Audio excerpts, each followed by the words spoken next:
नफरत के बाजार में मोहब्बत की दुकान खोल रहा हूं।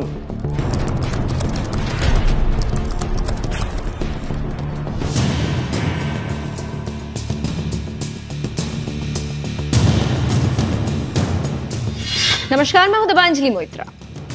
ये तो महज ट्रेलर है। राजनीति के बाजार में दुकान चमकानी है, नया सामान लगाना है तो कुछ नहीं, सनातन धर्म पर हमला कर दो। जिस धर्म ने इंसान को राह दिखाई, जो दुनिया का सबसे प्राचीनतम धर्म है, जो शाश्वत या सदा बना रहने वाला है, यानी जिसका ना आदि है ना अंत। लेकिन राजनीति की दुकान के नए दुकानदारों को क्या पता, उन्होंने तो जो इतिहास पढ़ा, जो राजनीति देखी, उसमें तो बस सनातनियों का विरोध ही देखा। तभी तो तमिलनाडु सरकार में मंत्री और मुख्यमंत्री एमके स्टालिन के बेटे उदयनिधि स्टालिन द्वारा सनातन धर्म को लेकर दिए गए एक बयान से हंगामा मचा हुआ है। उदयनिधि ने एक सभा को संबोधित करते हुए सनातन धर्म की तुलना मलेरिया और डेंगू से कर दी। एजेंसी के मुताबिक उदयनिधि ने शनिवार को सनातन उन्मूलन सम्मेलन में दिए बयान में कहा, सनातन धर्म सामाजिक न्याय और समानता के खिलाफ है। कुछ चीजों का विरोध नहीं किया जा सकता, उन्हें खत्म ही कर देना चाहिए। हम डेंगू, मच्छर, मलेरिया या कोरोना का विरोध नहीं कर सकते, हमें इसे मिटाना है। इसी तरह हमें सनातन को भी मिटाना है। अब इन नेताओं को कौन समझाए भला कि राजनीति करने के लिए, सुर्खियों में बने रहने के लिए इस तरह के बयान तो दे सकते हैं, लेकिन भारत को समझना है तो डॉक्टर सुधांशु त्रिवेदी की इस व्याख्या से समझिए। जब भारत को स्वतंत्रता मिली तो जब सोमनाथ के मंदिर के निर्माण की बात हुई और सरदार पटेल ने क्या कहा कि जब जब भारत स्वतंत्र हुआ है तब तब सोमनाथ की अट्टालिकाओं ने गगन को छुआ है। अब भारत स्वतंत्र जैसे उनका स्वाधीन हुआ 15 अगस्त 47 को, मगर मैं एक बात कह रहा हूं, ये मैं नहीं कह रहा हूं, कोई दूसरा कह रहा है, इसलिए इसको कोई अन्यथा न ले। 16 मई 2014 को हमारी सरकार बनी, जब स्पष्ट बहुमत मिला पहली बार भाजपा को।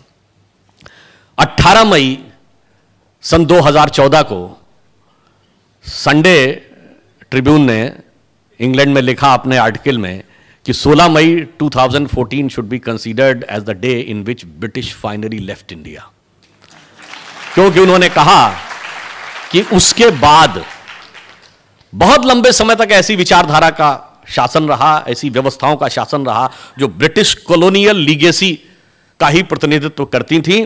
पहली बार एक ऐसे विचार के हाथ में सत्ता आई है जिसके ऊपर कोई ब्रिटिश कॉलोनियल लीगेसी का प्रभाव नहीं, जो अपने विचार और स्वभाव में पूर्णतः भारतीय है। इसलिए उन्होंने माना। और देखिए, जब ब्रिटिश फाइनली लेफ्ट हुए तो क्या हुआ, सोमनाथ बना था 1948 के पास, और फिर जाके काशी विश्वनाथ का कॉरिडोर बना, फिर श्री राम जन्मभूमि की पताका लहराई।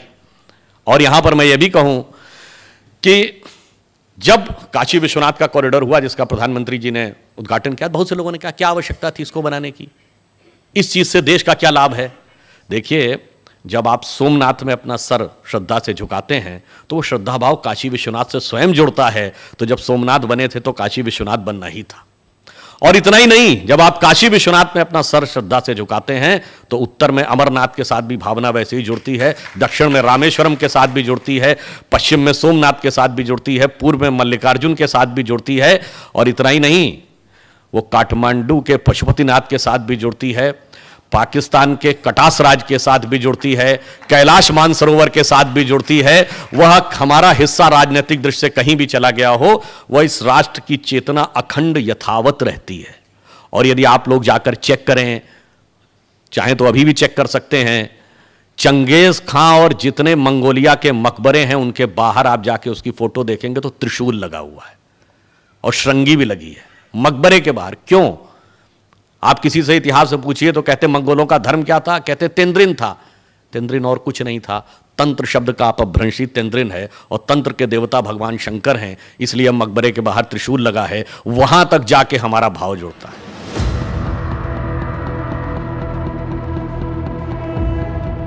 सनातन धर्म पर हमला नहीं है। आज जो इंडिया की कल्पना कर जुटने लगे हैं, उसमें विवादित बयान देने वाले उदयनिधि स्टालिन के पापा एमके स्टालिन भी हैं। ऐसा नहीं है कि ये पहली बार कहा जा रहा। कांग्रेस की पुरानी सरकारों से ही इस बीज को रोपा जा रहा था जो अब फला है। जब राजीव गांधी जी प्रधानमंत्री थे, लोगों को याद होगा, दूरदर्शन के ऊपर एक वो आता था, बार बार एक प्रोग्राम के बाद एक शेर सुनाया जाता था, सरजमीने हिंद पर अक़वाम आलम के फिराक, काफिले बसते गए हिंदोस्तां बनता गया। जैसे हम कोई सराय थे, हम कोई मेले थे, हम कोई डेरे थे कि लोग आके सेटल होते चले गए और बनता गया। ये स्व का भाव नहीं, हमारे स्व का भाव क्या है? जैसे हिंदी के प्रख्यात कवि जयशंकर प्रसाद जी की पंक्ति में कहता हूँ, हमारा राष्ट्र स्वभाव ये है, हिमालय के आंगन में प्रथम उसे किरणों का दे उपहार, उषा ने हंस अभिनंदन किया और पहनाया हीरक हार। जगे हम लगे जगाने विश्व, लोक में फिर फैला आलोक, व्योम तम पुंज हुआ तब नष्ट, निखिल संस्कृति हो उठी अशोक। तो संपूर्ण विश्व को ज्ञान हमने यहां से दिया, वह हमारा राष्ट्रीयता थी, वह हमारा स्व का तत्व था।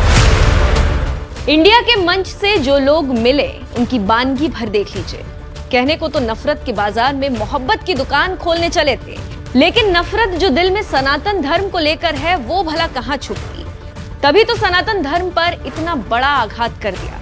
चेन्नई से लेकर दिल्ली तक उदयनिधि के इस बयान पर बवाल मचा है। उदयनिधि के इस बयान को आप कैसे देखते हैं? कमेंट बॉक्स में लिखकर हमें जरूर बताएं। ये वीडियो पसंद आई हो तो शेयर जरूर करें और चैनल को सब्सक्राइब कर बेल आइकन दबाना ना भूलें। हमसे जुड़ेंगे तभी तो खबरों में आगे रहेंगे।